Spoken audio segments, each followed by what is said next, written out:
Assalamualaikum warahmatullahi wabarakatuh. Hai guys, terima kasih ya sudah nonton lagi channel aku.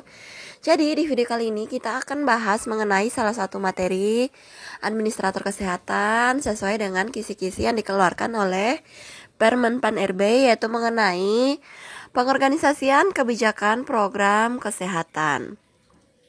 Materi ini saya kutip dari Diklat Jabatan Fungsional Administrator Kesehatan Angkatan 2 tahun 2017 yang dibawakan oleh Bapak Syamsuddin SKM MAMD Kes. Namun sebelum kita masuk pada materi, bagi teman-teman jangan lupa dukung dulu channel aku dengan cara subscribe. Dan jika kalian suka pada video ini, kalian bisa like, kalian juga bisa komen di bawah konten apa selanjutnya akan kita bahas. Dan teman-teman jangan lupa untuk nyalakan notifikasi lonceng agar teman-teman tidak ketinggalan video-video aku selanjutnya. Selamat belajar teman-teman. Jadi berdasarkan materi ini, yang pertama kita akan bahas itu mengenai langkah-langkah analisis kebijakan. Analisis kebijakan terdiri dari 7 langkah, yaitu yang pertama menyusun atau merumuskan kebijakan, kedua itu menetapkan kebijakan, ketiga mengorganisasikan kebijakan, keempat itu melaksanakan kebijakan, kelima supervisi kebijakan, keenam itu monitoring dan evaluasi kebijakan, ketujuh menyusun rekomendasi kebijakan. Oke, jadi sesuai dengan langkah-langkah analisis kebijakan ini, dalam video kali ini kita akan bahas itu langkah-langkah yang ketiga, yaitu mengenai mengorganisasikan kebijakan. Jadi pertama kita akan bahas dulu apa sih yang dimaksud dengan organisasi. Organisasi merupakan suatu wadah, institusi, kelompok ataupun ikatan formal di mana terdapat orang-orang yang saling bekerja sama untuk mencapai suatu tujuan tertentu yang telah ditetapkan sebelumnya. Pengertian wadah tersebut lebih tepat diartikan sebagai ikatan hukum atau legal atau formal yang menjamin kerjasama orang-orang tersebut. Sedangkan pengertian Komisi Pendidikan Administrasi Kesehatan di Amerika Serikat membedakan fungsi administrasi. Ada 6 macam, yakni perencanaan, organisasi, pengarahan, pengawasan, pengkoordinasian, dan penilaian. Jadi pengorganisasian di sini atau organizing di sini adalah salah satu fungsi dari administrasi. Selanjutnya kita akan bahas yaitu mengenai pengorganisasian. Pengorganisasian di sini maksudnya adalah pelaksanaan kebijakan program-program pembangunan kesehatan yang dapat dilakukan berdasarkan pertama itu penyusunan pembagian pekerjaan dalam unit-unit kerja. Kedua itu penentuan tugas wewenang dan tanggung jawab perangkat organisasi. Ketiga yaitu penentuan tata hubungan kerja pelaksanaan kebijakan kesehatan. Entah itu siapa yang bertanggung jawab, terhadap apa, kepada siapa. Pengorganisasian yang keempat yaitu penentuan syarat, kompetensi, dan pengisian jabatan organisasi.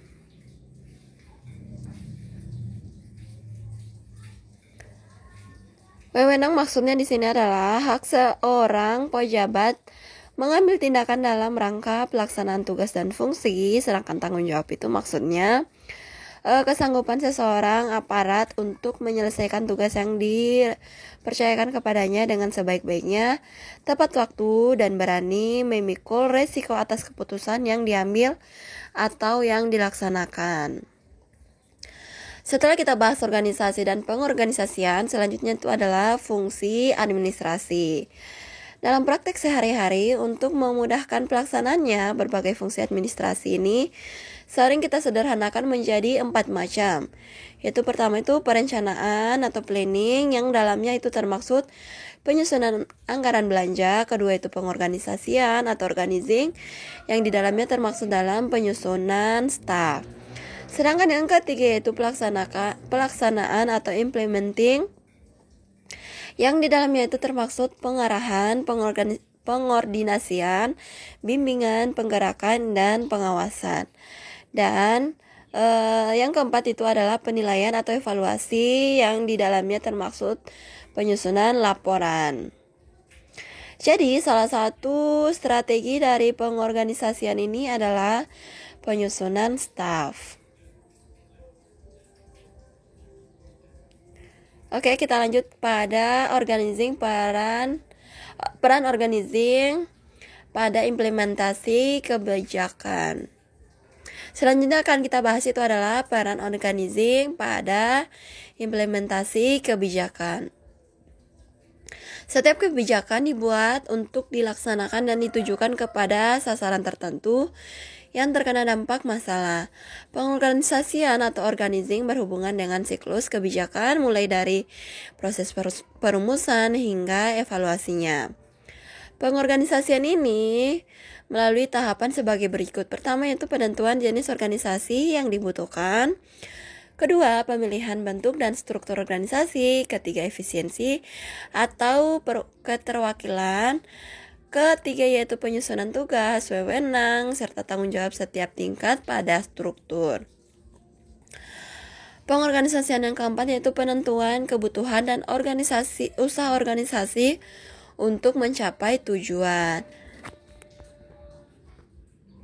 Sedangkan kerja harus dipertanggungjawabkan dan dibuatkan laporan hasilnya. Untuk pengorganisasian kebijakan, dibutuhkan seluruh siklus kebijakan mulai dari perumusan kebijakan hingga evaluasi kebijakan.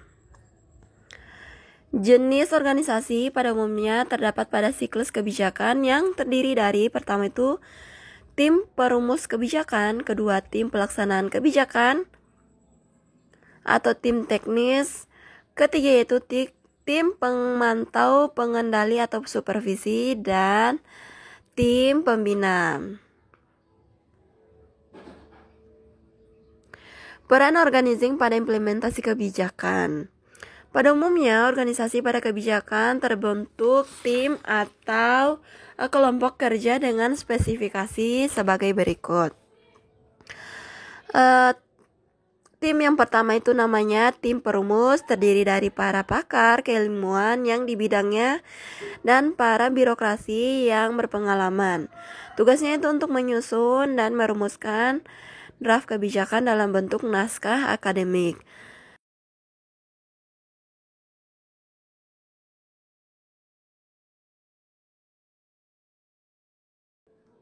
Kedua yaitu tim teknis atau tim pelaksana yang terdiri dari aparatur negara, bisa terdiri dari ASN, TNI maupun Polri.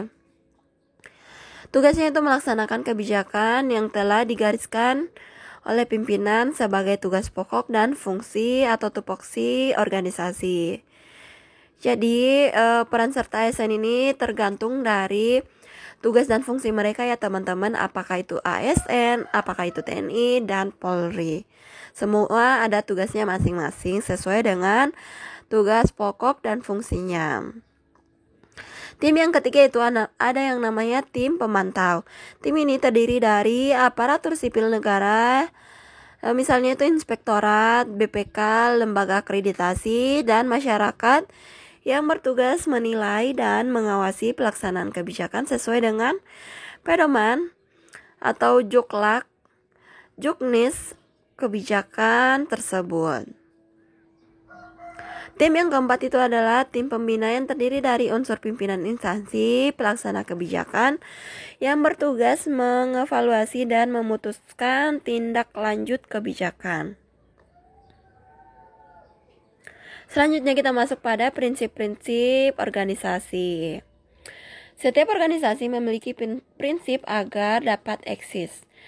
Prinsip yang pertama yaitu tujuan yang diinginkan harus dapat tercapai. Kedua, orang-orang yang memiliki komitmen kerja dan mau bekerja sama untuk mencapai tujuan bersama. Ketiga itu mempunyai perangkat organisasi yang lengkap dengan tugas dan fungsinya masing-masing dan masa berlaku. Keempat itu memiliki kegiatan pengolahan sumber daya menggunakan fungsi administrasi untuk mencapai tujuan. Prinsip yang kelima yaitu satu komando dan satu arah. Prinsip yang keenam itu adalah adanya aturan yang menjadi pegangan semua anggota organisasi. Misalnya AD, ART, ada juga SK, pedoman, dan lain-lainnya. Selanjutnya akan kita bahas itu pengorganisasian dan tugas administrator kesehatan. Untuk pejabat fungsional administrator kesehatan tingkat pertama dituntut untuk memiliki kemampuan itu pertama, menyusun rancangan tugas, wewenang, dan tanggung jawab pelaksana program. Misalnya itu program upaya kesehatan, perbaikan gizi masyarakat, sumber daya kesehatan, obat dan makanan, dan bahan berbahaya, lingkungan maupun perilaku sehat. Kemampuan yang kedua yaitu menyajikan rancangan tugas, wewenang, serta tanggung jawab pelaksana program. Kemampuan yang ketiga yaitu melaksanakan uji coba tugas, wewenang, dan tanggung jawab pelaksana program. Keempat yaitu kemampuan menyajikan hasil uji coba, wewenang, dan tanggung jawab pelaksana program. Untuk pengorganisasian dan tugas administrator kesehatan itu terbagi dari pertama, menyusun rancangan, kemudian menyajikannya. Setelah rancangan jadi, melaksanakan uji coba, kemudian menyajikan hasil uji coba tersebut, kemudian wewenang dan tanggung jawabnya pelaksana program. Setelah semua kegiatan di atas sudah terlaksana, kemudian itu bagian dari penyusunan staf dan staffing. Berikut ini tingkat wewenang dalam organisasi. Di sini ada pimpinan tinggi, pimpinan menengah, pimpinan rendah, dan pelaksana kegiatan maksud saya. Pimpinan tinggi itu tugasnya tugas manajerial, yaitu menetapkan, mengawasi, mengevaluasi, dan mengendalikan. Sedangkan pimpinan menengah itu tugasnya merencanakan, mengarahkan, dan menganggarkan. Sedangkan pimpinan rendah itu tugasnya adalah mengorganisasikan, menyusun staf, bertanggung jawab teknis. Sedangkan pelaksana tugas itu adalah tugas teknis yang melaksanakan program kegiatan kesehatan. Selanjutnya akan kita bahas yaitu bentuk dan struktur organisasi.